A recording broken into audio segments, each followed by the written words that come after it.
এটা কি mandatory? Hello everyone, আবার একটা নতুন ব্লগে সবাইকে ওয়েলকাম। দু ধরনের হেলদি ড্রিঙ্ক দিয়ে সকালটা স্টার্ট করলাম। আর তারপরে ব্রেকফাস্টে ছিল আমার জানো তো ভীষণই ফেভারিট কেক। আমি বরাবরই কেক খেতে না ভীষণ ভালোবাসি। আর রান্নায় ছিল আজকে শোল মাছ এখানে নিয়ে নিয়েছি। শোল মাছের মাথা তেলটাও আলাদা করে নুন হলুদ মাখিয়ে নিয়েছি।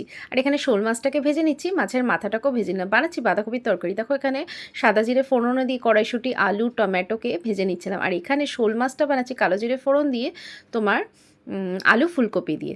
আর এখানে দেখো আমি মাছের তেলটাও কিন্তু অ্যাড করে দিলাম। আর মশলার মধ্যে দিয়েছিলাম হলুদ গুঁড়ো আর রোস্টেড জিরে ধনে আর মৌরি গুঁড়ো, মানে বাঁধাকপির কথা বলছি। আর বাঁধাকপিটা কিন্তু আমি ভাপিয়ে নিই বরাবরই।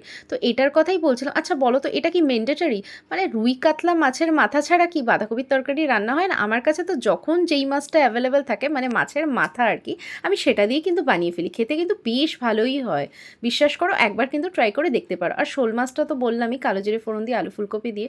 আর এখানে মশলার মধ্যে দিয়েছিলাম তোমার আদা জিরে ধনে কাঁচা লঙ্কা বেটে, আর হলুদ গুঁড়ো দিয়েছিলাম।